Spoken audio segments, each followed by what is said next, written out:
Good morning. आज हम लोग देखते हैं molecular spectroscopy. Molecular spectroscopy, molecular spectroscopy क्योंकि आप लोग के बैच में ये बहुत पहले स्टार्ट हो चुका था 1 मई से। सो फॉर दैट हम लोग थोड़ा आगे हैं दूसरे बैचेस से, राइट? Okay fine. अब देखो मॉलिक्यूलर स्पेक्ट्रोस्कोपी में जब हम डिस्कस करते हैं तो इसमें हम रोटेशनल भी डिस्कस करते हैं और वाइब्रेशनल स्पेक्ट्रोस्कोपी भी डिस्कस करते हैं। क्या? Rotational spectroscopy and vibrational spectroscopy, ठीक है? ओके, इसके जो बहुत सारे क्वेश्चंस गेट में आते हैं, ठीक है, इसके क्वेश्चंस बहुत सारे गेट में भी आते हैं और आपके नेट में भी आते हैं, ठीक है? नेट का मोस्ट ऑफ द टाइम जो बी पार्ट रहता है इसके क्वेश्चंस आते हैं और गेट के में भी तो ये आते ही हैं। Let's start. पहला जो हम लोग टॉपिक स्टार्ट करेंगे वो इससे स्टार्ट है, वाइब्रेशनल स्पेक्ट्रोस्कोपी से, ठीक है? तो वाइब्रेशनल स्पेक्ट्रोस्कोपी जो हमारे इलेक्ट्रोमैग्नेटिक वेव्स की जो स्पेक्ट्रम है उसमें इंफ्रारेड पे आती है। पहली चीज क्या है? इंफ्रारेड रीजन पर आती है, ठीक है? इंफ्रारेड रीजन पर ये आती है। तो वाइब्रेशनल स्पेक्ट्रोस्कोपी देखो क्या होता है। इलेक्ट्रॉनिक जब हम ट्रांजिशन करते हैं, इलेक्ट्रॉनिक ट्रांजिशन जब करते हैं तो उसमें हमें ज़्यादा एनर्जी की जरूरत पड़ती है। एक आरपीएससी में क्वेश्चन भी आया था कि अगर मॉलिक्यूल को वाइब्रेशनल लेवल्स में ट्रांजिशन करना है तो कितनी एनर्जी चाहिए। एक्चुअली वो कंपैरिजन था कि सबसे ज़्यादा एनर्जी किस में रिक्वायर्ड है कि अगर मॉलिक्यूल को वाइब्रेशनल ट्रांजिशन करना हो।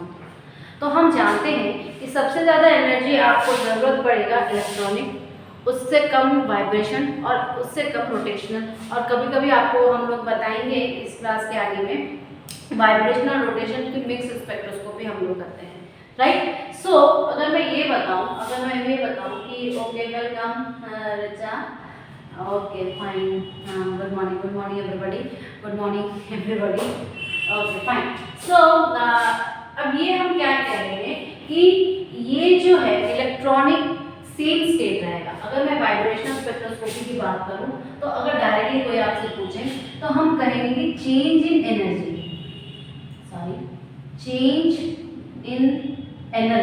ठीक है? चेंज इन एनर्जी बोलो, या आप ये कह सकते हो ये spectroscopy arises when change in energy level of vibrational energy levels होगा, या इसकी को मेजर करते हैं हम लोग इसमें, या इसके फेनोमेनन्स को स्टडी करते हैं। या आप ये भी कह सकते हो it arises when there is अ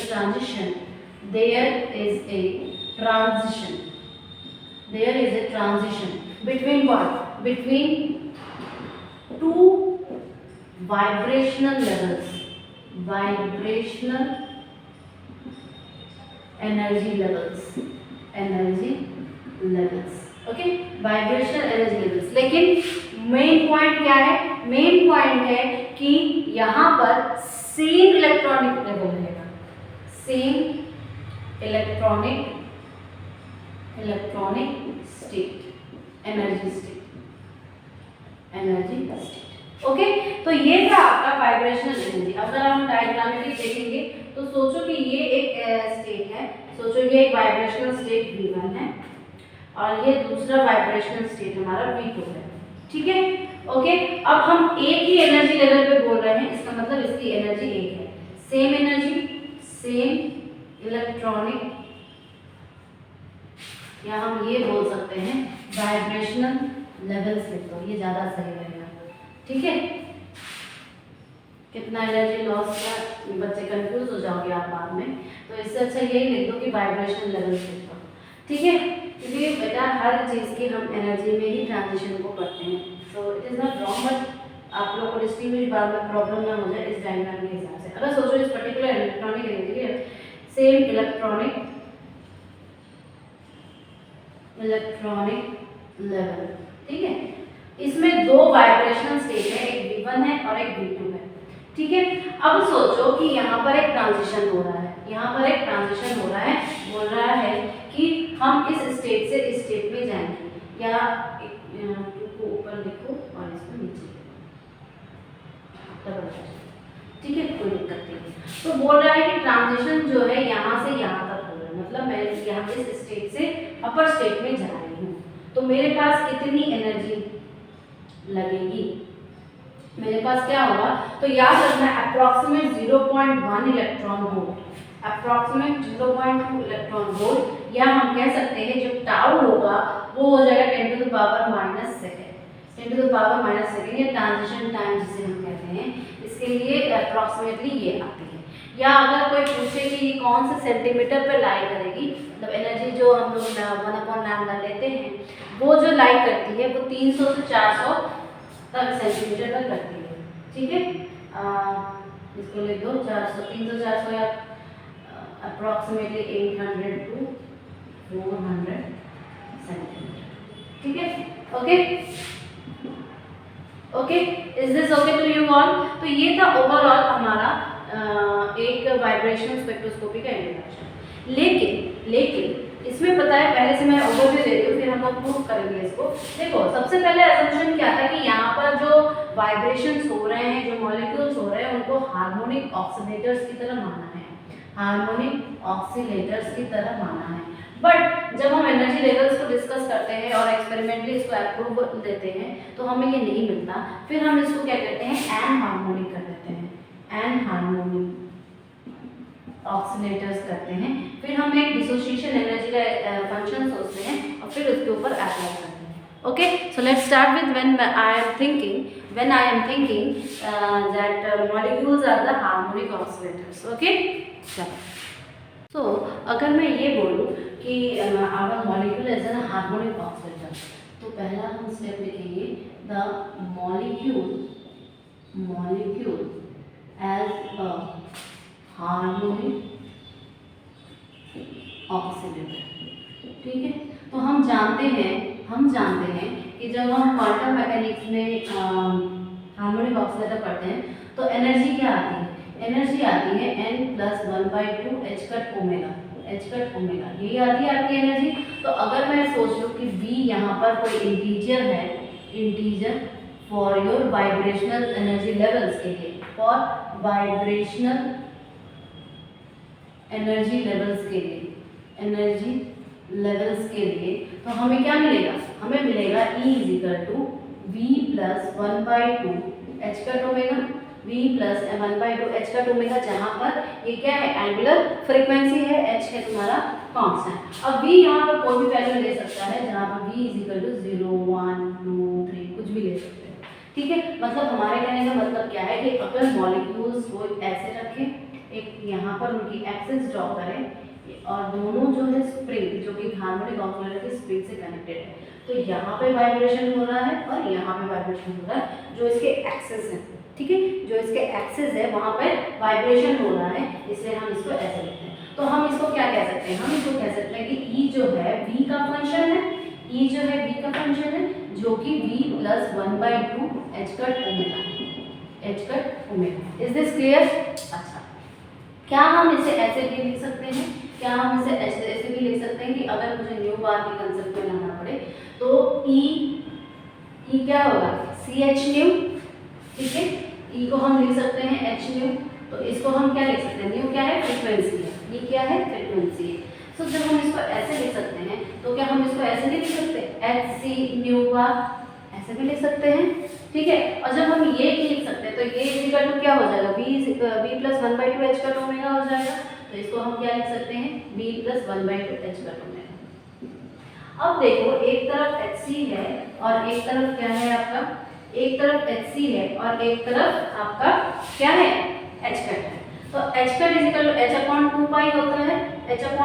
होता है, तो तुम मुझे बताओ कि हम इसको ओवरऑल V बार कैसे लिख सकते हैं, V बार कैसे लिख सकते हैं। तो हम इसको V बार ऐसे लिख सकते हैं, not V bar, actually nu bar कैसे लिख सकते हैं, बताओ। यहाँ पे इक्वल टू ओमेगा, ठीक है। तो ये क्या हो जाएगा, v+1/2 h omega upon hc, h omega upon hc। तो इसको बोलो 1+1/2 ठीक है, सो ये क्या हो जाएगा, इस एच कट को हटा दो, इस एच कट को हटाने के लिए एच अपॉन 2 पाई करेंगे, एच अपॉन 2 पाई करेंगे into omega upon H C. H H cut गया तो ये क्या बचा, v plus 1 upon 2, v plus 1 upon 2 omega upon 2 pi C. अब ये क्वांटिटी क्या है, ये क्वांटिटी हमारी ओमेगा बार है, ये क्वांटिटी हमारी ओमेगा बार है। तो न्यू बार क्या है, न्यू बार हमारी फ्रीक्वेंसी है, तो 1 plus 1 by 2 it will be my omega bar, it will be my omega bar, and this I can write in the units of per centimeter, this I can write in units of per centimeter। अब देखो, अब जब ये हुआ तो इसका मतलब क्या हुआ बाबू, ये हम लिख सकते हैं कि E जो कि किसका फंक्शन है, V का फंक्शन है, जो कि V का फंक्शन है वो क्या हो जाएगा, V plus 1 by 2 H cut omega bar, H cut omega बार लिखेंगे तो एच कट नहीं लिखेंगे, राइट।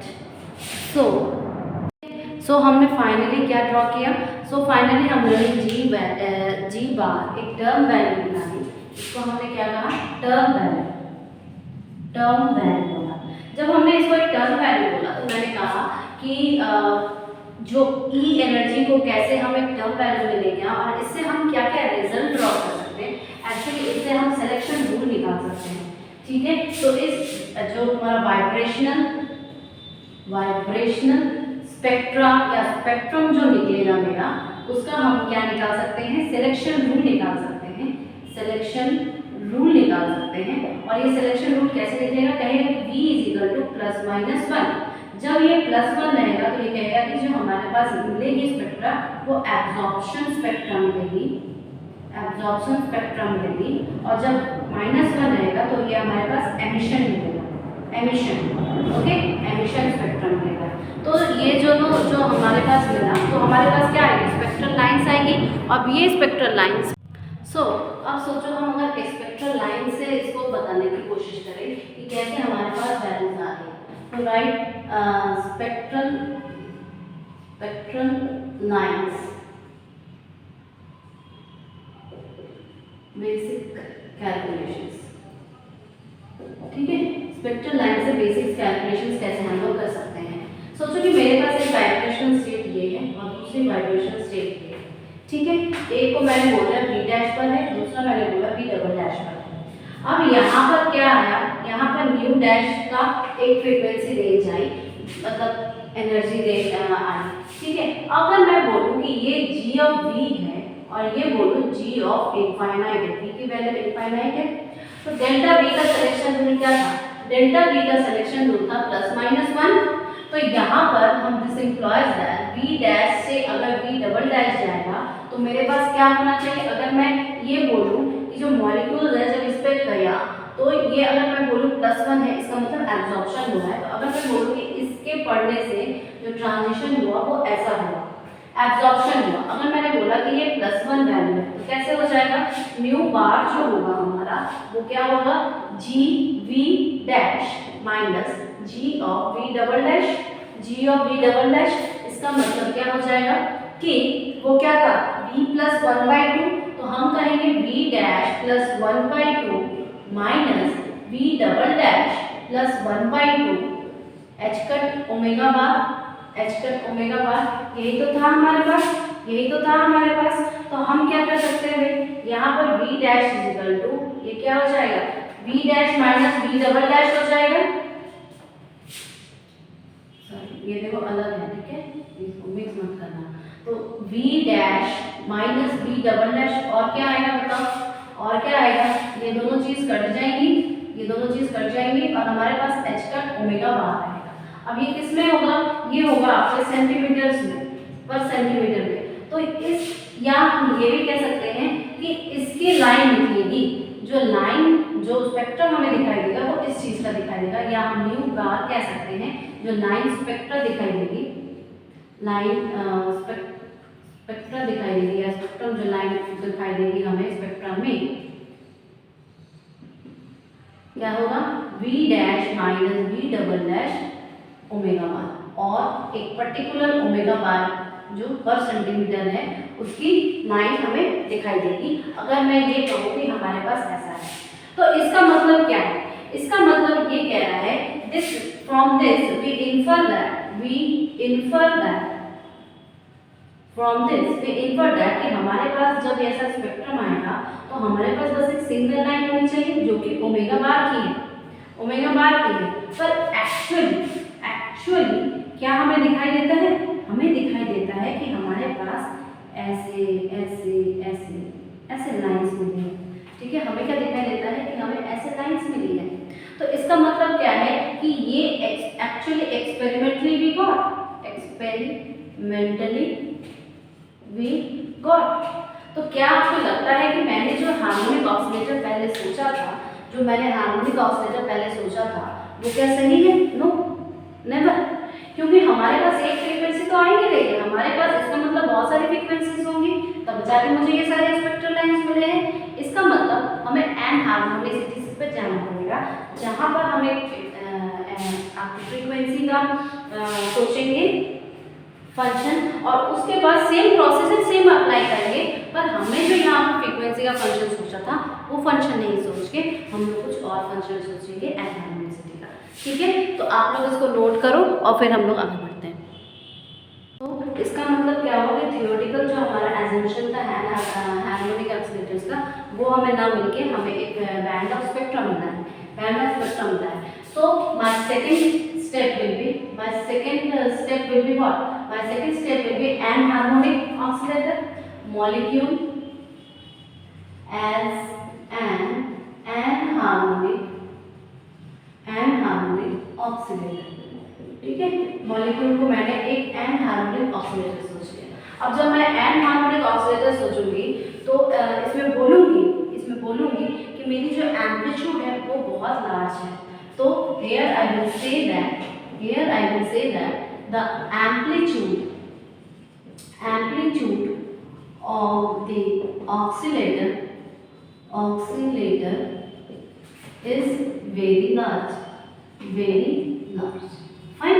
जब मैं ये कह दूंगी कि मेरी जो एम्पलीट्यूड होगी ऑसिलेटर की वो बहुत लार्ज हो जाएगी, इसका मतलब क्या है? मुझे फंक्शन जो बनाना पड़ेगा उस हिसाब से फंक्शन बनाना पड़ेगा। तो चलो फंक्शन बनाते हैं। क्या बनाएंगे? v = 1/2 kx², पहला। फिर दूसरा हम क्या करेंगे? इसको आगे बढ़ाते हैं। तो देखो आप लोगों ने क्लासिकल मैथमेटिक्स में जब स्टेबिलिटी और नॉन स्टेबिलिटी देखते हो, फिर आप लोग पोटेंशियल का जो फ्रीक्वेंसी निकालते हो तो उसका एक मैट्रिक्स सॉल्व करते हो और मैट्रिक्स को एक्सपैंड करते हो, फिर बोलते हो कि जो हमारा फर्स्ट स्मॉल वैल्यूज का ऑक्सीडेशन है तो फर्स्ट पे रोक देंगे या सेकंड एक्सपोनेंशियल पे, तो वही कंसेप्ट हम यहाँ पे यूज कर रहे हैं। तो मैंने क्या बोला कि v = 1, इसका फंक्शन हुआ 1/3 फैक्टोरियल k डैश x³ का फंक्शन हुआ। फिर सोचो कि ये 1/4 factorial k double dash x4 का फंक्शन हुआ। ये ऐसे ऐसे जाता जाएगा। ठीक है, लेकिन क्या आप बता सकते हो कि अगर मैं ये एजम्पशन अपनी स्क्रॉडिंजर इक्वेशन में क्वांटम मैकेनिक्स जो कि h psi = E psi होता है और इसमें हम पोटेंशियल को फिर पुट करें, फिर psi की वैल्यू निकालें, आपको ये नहीं लगता कि ये बहुत ही डिफिकल्ट प्रोसेस है और बहुत ही time taking work hard process है? इसलिए क्योंकि देखो स्पेक्ट्रोस्कोपी हम एक अपने आंखों के सामने चीज़ों को देख रहे हैं ना, हम अपने आंखों के सामने चीज़ों को ऑब्जर्व कर रहे हैं। इफ़ यू स्टडी आप लोगों ने ऑलरेडी एमएससी कंप्लीट कर ली है and if you are have done your MSc from a very recognised university, not college, I am saying the university या आईआईटीज में आपने एमएससी क्लियरिफाई किया है जैम के थ्रू, तो आपको ये सारी चीज़ें दिखाई जाती है। इवन इन आवर लैब जब मैंने I have taken spectroscopy as diploma, right, 1 year diploma, so I have done everything by the हम लोगों ने वो इलेक्ट्रॉनिक स्पेक्ट्रोग्राफ नहीं निकाला है। ठीक है, हम लोग को प्रेशराइज किया जाता था कि आप अपने मैनुअली चीज़ों को देखो जब मैनुअली हम चीज़ों को करते हैं तो हमें वो पता होता है कि एक्चुअली इसके बेसिक्स में क्या चल रहा है। ठीक है, until you do anything manually. So मेरे बीएचयू में ये करवाया जाता था बच्चों को कि आप कैसे एम्फेसाइज करो कि मैनुअली चीज़ों को समझो, तब जाके आपका कंसेप्ट तैयार होता है। सो हम लोग स्पेक्ट्रोग्राफ जो स्पेक्ट्रम है वो हमारे पास स्पेक्ट्रोमीटर है, विभिन्न तरह के फ्रिक्वेंसी रेंज पे काम करने वाले। तो हम लोग उस स्पेक्ट्रोमीटर से ग्राफ्स निकालते थे तो हम लोग को ये सारी चीज़ें क्लियर होती थी कि हम जो ट्रांजिशन लेवल्स है कैसे वाइब्रेशनल डिसोसिएशन ये सारी चीज़ें कर सकते हैं। इवन आपका अगर आप लोग के एमएससी में एक्सपेरिमेंट भी होगा जिसमें आप लोग आयोडीन का निकालते हैं, राइट, आयोडीन की डिसोसिएशन एनर्जी निकालते, सेम फेनोमेना हम यहाँ पे यूज़ करेंगे। हमने क्या किया कि ये प्रोसेस जो है वो यह बहुत डिफिकल्ट है, ठीक है, ये प्रोसेस बहुत डिफिकल्ट है, इसलिए मैंने क्या किया, इससे मुक्ति पाने के लिए हमने क्या किया, डिसोसिएशन एनर्जी का इस्तेमाल किया। डिसोसिएशन एनर्जी, किसकी डिसोसिएशन एनर्जी, मॉलिक्यूल की डिसोसिएशन एनर्जी का कंसेप्ट यूज किया। और इस कंसेप्ट का यूज करके किसने यूज किया था, मॉर्स ने, याद रखना, मॉर्स ने डिसोसिएशन एनर्जी का कंसेप्ट इंट्रोड्यूस किया था और उसने बोला कि हमारे पास एक पोटेंशियल है, ठीक है, इसने क्या बोला कि मेरे पास एक पोटेंशियल है जो कि डिसोसिएशन एनर्जी को यूज करेगा और ये पोटेंशियल क्या होगा, D = D नॉट, ठीक है, D = D naught 1 - R, sorry e to the power minus a कर लो r - re, ठीक है, कुछ बुक्स में आप खुद देखोगे, कुछ बुक्स में आपको देखोगे r - re कर लो, ठीक है। अब मैं क्या करूँगी, ये क्या होगी, हमारी डिसोसिएशन एनर्जी होगी, ठीक है। उसने बोला क्या कि ये हमारी डिसोसिएशन एनर्जी हो गई, ठीक है। उसने बोला कि मेरा पोटेंशियल कुछ इस टाइप का होगा, मेरा पोटेंशियल कुछ इस टाइप का होगा और मैं कैलकुलेट करूंगा ग्राफ से और स्पेक्ट्रम समझेंगे कि हमारे पास एक्चुअल में हो क्या रहा है, ठीक है। सो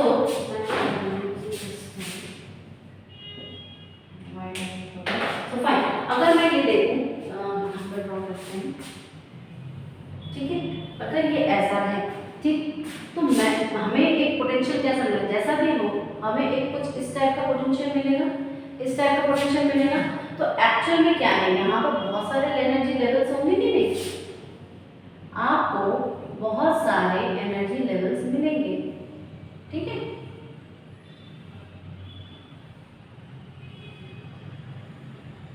आपको बहुत सारे एनर्जी लेवल्स मिलेंगे। तो देखो यहाँ पर आपको एक गैप दिखाई देगा, ये जो थोड़ा अपर में गया है आपको एक गैप दिखाई देगा और फिर आपको ये चीज़ पूरी की पूरी दिखाई देगी, इतना, मैं अगर इस गैप को इतना बना, ठीक है, ओके, एक तो यहाँ पर गैप दिखाई देगा, एक आपको यहाँ पर गैप दिखाई देगा और एक यहाँ पर दिखाई देगा। सो ये तो ऐसा, ठीक, ये तो ऐसा। अब अगर मैं ये कहूँ कि मेरा पहला जो ये है यहाँ से स्टार्ट करें, ठीक है, और यहाँ पर हमारे पास थोड़ा सा एनर्जी गैप है, यहाँ पर हमारे पास थोड़ा सा एनर्जी गैप है। अब मुझे बताओ कि आपके पास क्या होगा, एक ये वैल्यू होगी और एक ये वैल्यू होगी, ठीक है, फर्स्ट लेवल से उठने की एक ये वैल्यू है, ये वैल्यू है। सो इसने क्या किया, इसने बोला कि D जो है, ये जो DE है, ये जो DE है, ये actually D not plus ZPE है, D नॉट प्लस ZPE है, E क्या है, हमारी एनर्जी, ठीक है। तो उसने क्या बोला कि अगर मैं इसको DE बोल दूं, अगर मैं इसको इस एक्सिस को DE की एक्सिस बोल दूं और इस एक्सिस को क्या है, वही हमारे R की एक्सिस बोल दूं, तो हमें एक एनर्जी लेवल्स का मिलता है, ठीक है। सो क्या मिलेगा, ये तो हमारा DO हो जाएगा, ठीक है, और ये हमारी ZPE हो जाएगी, ठीक है, ये हमारा DO हो जाएगा और ये हमारी ZPE हो जाएगी। अब मुझे ये बताओ कि इसको मैंने क्या किया है, इसको मैंने एक ओरिजिन में मॉलिक्यूल को फिक्स किया है, ठीक है, इसमें मैंने ओरिजिन पर एक मॉलिक्यूल को फिक्स किया है और कहा है कि मेरी डिसोसिएशन एनर्जी के साथ मुझे ये एनर्जी लेवल डायग्राम मिला है, ये एनर्जी लेवल डायग्राम मिला है। अब आप मुझे बताओ कि हार्मोनिक ऑसिलेटर के साथ भी आपको कैसा है, कुछ एनर्जी लेवल डायग्राम होगा डिफरेंट एनर्जी लेवल्स पर, क्योंकि ये कैमरा हमने लिखी है, इसमें मेरा डायग्राम कुछ ऐसा है। उसने बोला कि यहाँ पर फर्स्ट लेवल से देखिए जो ग्राउंड जो जीरो था एक्सेस, उससे एक पॉइंट मिलता है जो ये है और एक DO निकलता है जो कि उस फर्स्ट लेवल से चलता है, ठीक है। तो मेरे पास क्या हो गया, मेरे पास ऑलरेडी ये पोटेंशियल मौजूद है और मेरे पास डिसोसिएशन एनर्जी का ये मौजूद है। अब आप मुझे बताओ कि हम इसको कैसे कैलकुलेट कर सकते हैं, कैसे कैलकुलेट करेंगे, इस पर हम लोग अपनी वैल्यूज को पुट करेंगे, ठीक है, इसमें हम लोग अपनी वैल्यू को पुट करेंगे और कहेंगे कि ये इसका एक फंक्शन है। हम कहेंगे कि इसमें फंक्शंस जा रहे हैं, किसमें पुट करेंगे हम, इसमें अपने उस एनर्जी को पुट करेंगे, एनर्जी वैल्यूज निकालेंगे एन हार्मोनिसिटी के टर्म में, एन हार्मोनिसिटी के टर्म में। ओके, तो अगर मैं ये कहूँ कि मेरे पास ऑलरेडी एन हार्मोनिक का पोटेंशियल क्या था, 1/2 kx² plus 1/3 factorial k dash x³ plus 1/4 factorial k double dash x4, ऐसे करते करते जा रहा था। इसके लिए हमारे पास एनर्जी क्या आ जाएगी, एनर्जी हमारा v का फंक्शन था, v जो है तो क्या हो जाएगा, v प्लस 1/2 h कट हो जाएगा और ओमेगा ई आ जाएगा। क्यों, क्योंकि हम लोग डिसोसिएशन एनर्जी वाला का कंसेप्ट यूज कर रहे हैं। फिर यहाँ पर क्या हो जाएगा, 1/2 हो जाएगा, v प्लस 1/2 हो जाएगा। और बाहर बताओ, बाहर में क्या लिखूंगी, बाहर में लिखूंगी ये स्क्वायर के टर्म्स में आएगा, ये स्क्वायर के टर्म्स में आएगा और यहाँ पर h कट ओमेगा ई एक्स ई कोई एक एनहार्मोनिसिटी टर्म है, कोई एक एनहार्मोनिसिटी टर्म है। और फिर नेक्स्ट वाला क्या हो जाएगा बताओ, नेक्स्ट वाला हो जाएगा हमारा क्यू, v प्लस 1/2 क्यू और यहाँ पर क्या हो जाएगा h कट ओमेगा ई और सोच लो कोई y e, अगर हमारे पास कोई कांस्टेंट है तो y e हमारे पास कोई कांस्टेंट है तो, और ये आगे बढ़ता जाएगा और एक कांस्टेंट आता जाएगा, ऐसे आता ही जाएगा। तो अगर मैं अपने वैल्यू को लिमिट करूँ इतने तक, if I am making my self limiting like this, तो अब मैं इसमें से कह सकती हूँ कि where x e and y e are constant, which constant, anharmonic constant,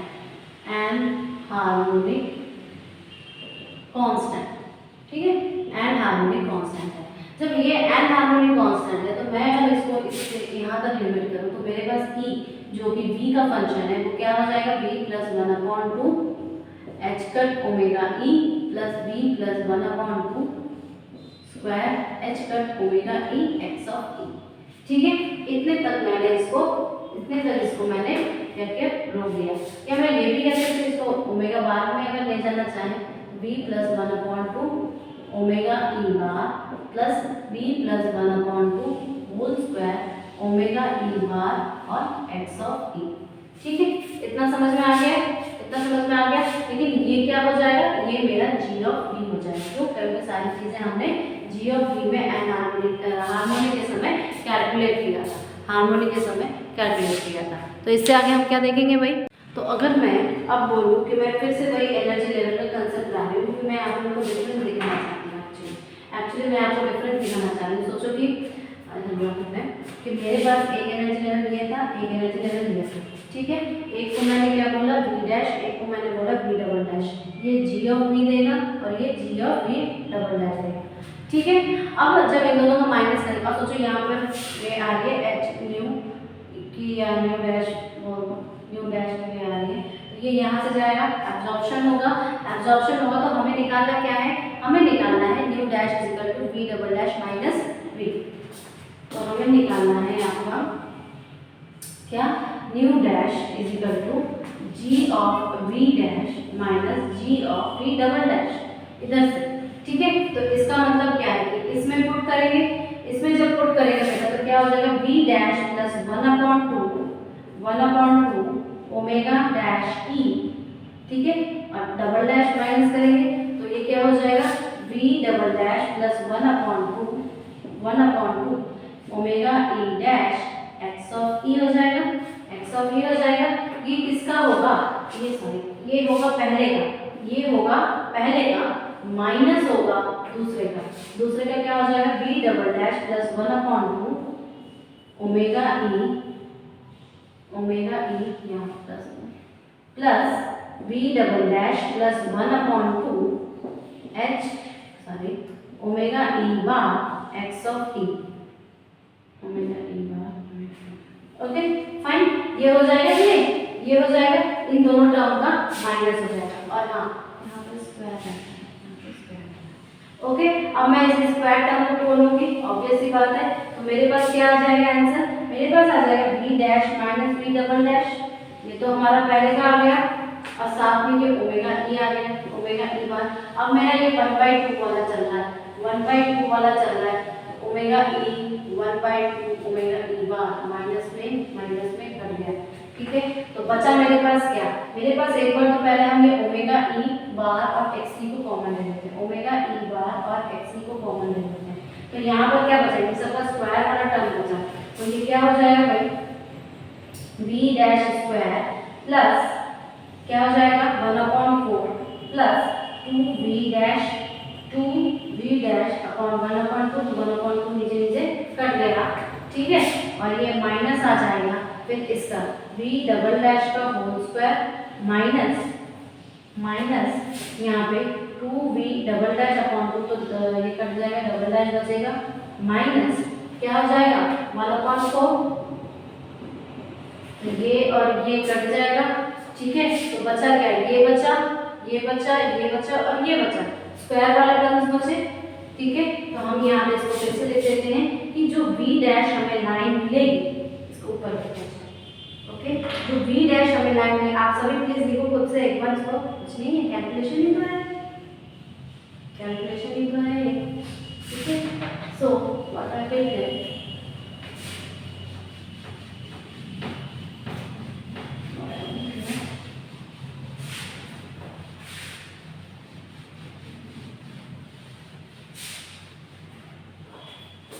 what I will get यहाँ से जो म्यू डैश म्यू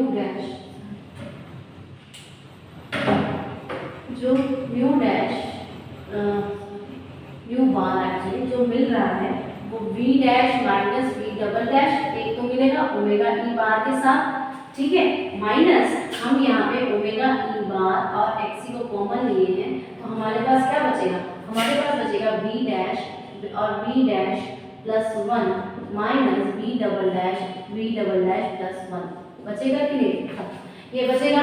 तो इससे हमारा सिलेक्शन रूल क्या निकला, देखो यहाँ पे कितनी टाइप की फ्रीक्वेंसीज निकल रही है, इस टाइप की फ्रीक्वेंसी निकल रही है, जबकि उसमें सिर्फ एक ही फ्रीक्वेंसी दिख रही थी, तो हम उससे कह सकते हैं कि हमें बैंड ऑफ स्पेक्ट्रम मिल जाएगा ना। इसका मतलब हमारा जो ओरिजिनल वाइब्रेशनल हो रहा है वो एन हार्मोनिक ऑसिलेटर्स है। तो इससे हमारे पास सिलेक्शन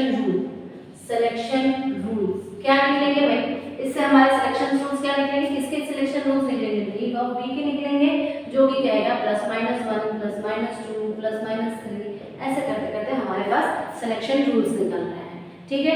इज दिस क्लियर। मैं क्या कह रही हूँ कि हमने जो एजम्पशन लिया था कि हमारे पास ऑलरेडी एक हार्मोनिक ऑसिलेटर है, फिर हमने उसको प्रूव किया, बोला कि नहीं मेरे को तो ये एक्सपेरिमेंटली दिखाई नहीं दे रहा, मेरे को तो एक्सपेरिमेंटली बैंड ऑफ स्ट्रक्चर दिखाई दे रहे हैं। तो फिर मैंने क्या किया, हार्मोनिक ऑसिलेटर निकाला, हार्मोनिक ऑसिलेटर का मैंने उस किस्म का एक पोटेंशियल डाला, ठीक है। उस किस्म का जब पोटेंशियल डाला तो फिर मैंने बोला कि भाई स्क्रोडिंगर इक्वेशन तो सॉल्व नहीं हो सकता, बहुत ही डिफिकल्ट है और कम्बरसम प्रोसेस है, इसलिए मैंने उसमें क्या किया, डिसोसिएशन एनर्जी का कंसेप्ट यूज किया, और फिर मैंने डिसोसिएशन एनर्जी वाले कंसेप्ट से इसको सॉल्व आउट किया। तो मेरे पास इतने सारे फ्रीक्वेंसी रेंजेस आई, जब इतने सारे फ्रीक्वेंसी रेंजेस आए तो हमने क्या बोला कि भाई चलो अब ये बात हो गई, तो हम देख सकते हैं कि हमारे पास Δ1 Δ +-1 +-2 +-3 ऐसे करके निकल सकते हैं, ठीक है। तो अब देखो ये जो है ये काफी इंपॉर्टेंट है, प्लीज इसको याद रखना, ये कंसेप्ट आया कहाँ से,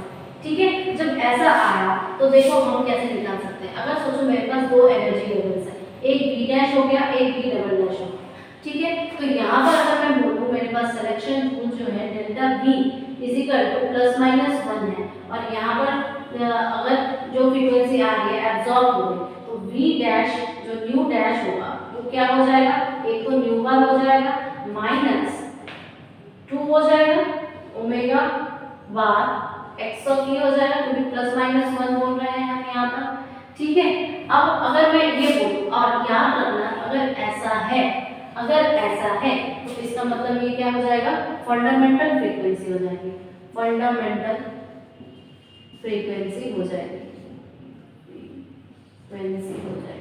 लेकिन अगर मैं बोलूँ कि यहाँ पर हमारे पास क्या है, +-2 का है, अगर मैं ये बोलूँ कि मेरे पास +-2 का है, तो हम क्या करेंगे, हम करेंगे कि इसको जहाँ पर 1 पुट किया था वहाँ पर 2 पुट करेंगे, जहाँ पर से 1 पुट किया था वहाँ पे 2 पुट करेंगे, तो आप सोचो मैंने ये एनर्जी लेवल बनाया है। हाँ, हमने बोला कि ये जो ट्रांजिशन का डेल्टा V है वो +-2 का है। वो क्या है? +-2 का है। तो एक को मैंने V डबल डैश माना, एक को मैंने V डैश बोला, और इसको बोला 0, इसको बोला 2, इसको बोला 0, इसको बोला 1। ठीक है, तो अब क्या होगा? अब हम कहेंगे जो न्यू डैश बार है वो 2 ओमेगा बार होगा, 2 ओमेगा बार होगा, माइनस क्या हो जाएगा यहाँ पे 6 हो जाएगा, 6 ओमेगा बार एक्स ऑफ ई हो जाएगा, 6 ओमेगा बार एक्स ऑफ ई हो जाएगा। इसका मतलब क्या है? इसका मतलब है कि हम जो निकाल रहे हैं वो फर्स्ट ओवरटोन निकाल रहे हैं, या जो ओवरलैपिंग हो रही है सेकेंड हार्मोनिक की हो रही है। ओवरलैपिंग जो हो रही है वो सेकेंड हार्मोनिक। सो हम कैसे लिख सकते हैं? देखो यहाँ पे हम ओमेगा बार अगर कॉमन ले लें तो क्या हो जाएगा 1 माइनस 3 एक्स ऑफ ई हो जाएगा। ठीक है, तो हम इसको कहेंगे कि सेकेंड हार्मोनिक, या हम इसको क्या कह सकते हैं? First overtone. ठीक है, ये अक्सर बच्चे को गेट के एग्जाम्स में पूछा जाता है। फर्स्ट ओवरटोन निकालो, सेकेंड हार्मोनिक्स निकालो, या फर्स्ट सेकेंड ओवरटोन निकालो, तो उसमें अक्सर ये कंफ्यूज करते हैं। अब सोचो अगर मैं इसको थर्ड निकालूं तो क्या हो जाएगा? इसको 0 लिखेंगे, इसको थर्ड लिखेंगे, बोलेंगे ट्रांजिशन जो हो रहा है डेल्टा V ये +-3 का हो रहा है। क्या हो रहा है? +-3 का हो रहा है। इसको मैंने V डबल डैश बोल दिया, इसको मैंने V डैश बोल दिया। तो हम इसको कैसे कैलकुलेट कर सकते हैं? सेम फिनोमेना अपनाएंगे। डेल्टा V जो है वो मेरा +-3 है, तो इसका मतलब क्या हो जाएगा? V बार जो होगा वो V dash minus V double dash है, ओमेगा बार इसमें पुट करेंगे, याद रखना। तो ये क्या देगा मेरा? फाइनली जो मेरा आंसर आएगा, इसको मैं फाइनल आंसर लिखती हूँ, तो याद हो चुका है आपको। देखो ये जो फाइनल आंसर आएगा क्या आएगा? 3 ओमेगा बार आएगा, 3 ओमेगा बार आएगा, और माइनस क्या आएगा? 12 आ जाएगा, 12 ओमेगा बार और एक्स ऑफ ई आ जाएगा। तो इसमें से कॉमन ले लो 3 ओमेगा बार, तो ये 1 माइनस एक्स ऑफ ई आ जाएगा, राइट। तो अब मुझे बताओ ये क्या हो जाएगा? थर्ड हार्मोनिक, और कौन सा ओवरटोन आ जाएगा? सेकेंड ओवरटोन आ जाएगा ना। ये कौन सा ओवरटोन आ जाएगा? हाँ, सेकेंड ओवरटोन आ जाएगा। थर्ड ओवरटोन आएगा। ये कौन सा ओवरटोन आएगा? थर्ड ओवरटोन आएगा। ठीक है, बताओ कौन सा ओवरटोन आएगा? थर्ड ओवरटोन आएगा।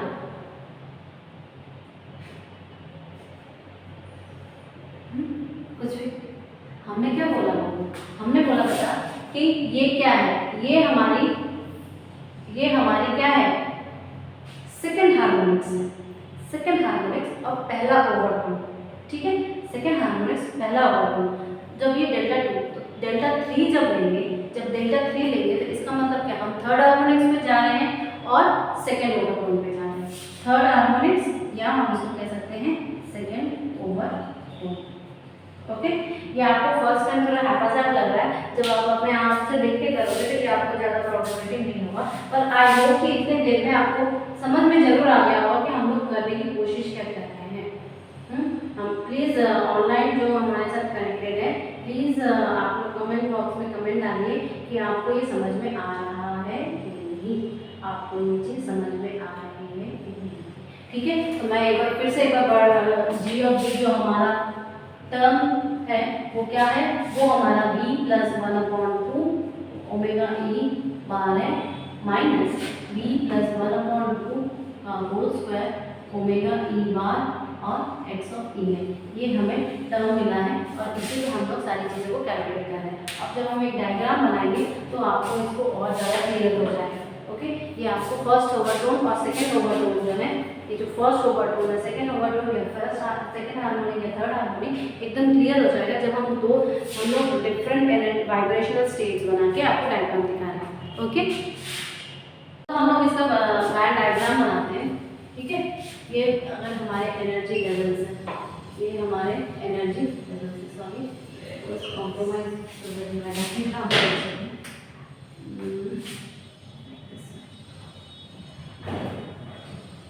ओके।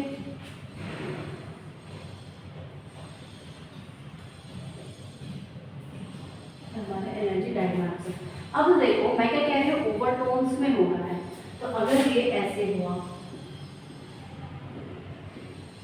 अगर ये ऐसे ट्रांजिशंस हुए, ठीक है, और मैं यहाँ पे ट्रांजिशंस ले रही हूँ, तो यहाँ से ट्रांजिशंस ले रही हूँ, ठीक है।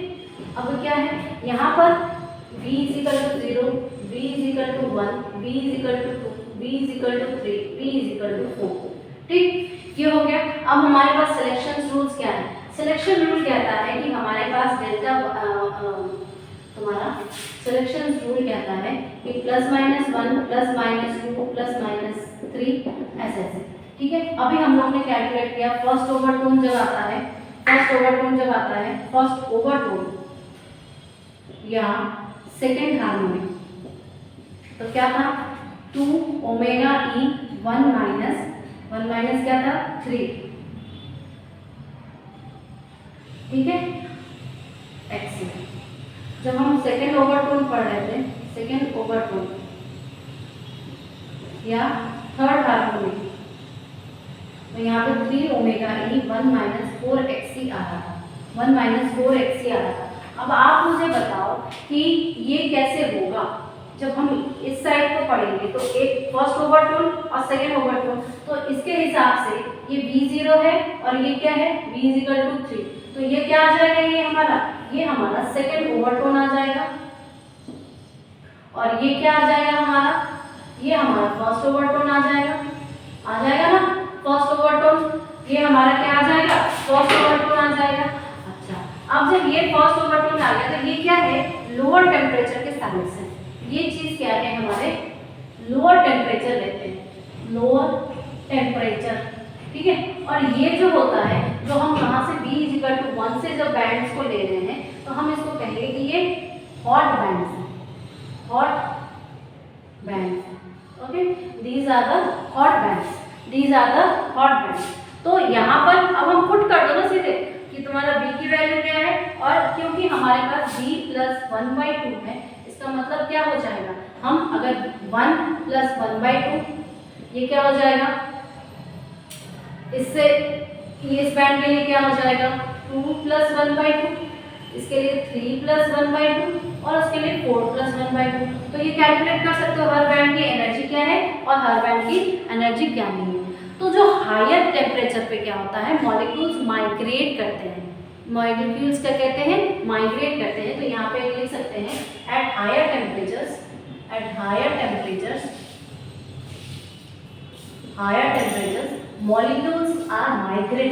molecules are migrating, ठीक है, मॉलिक्यूल्स क्या करेंगे, माइग्रेट करेंगे, ठीक है, ओके।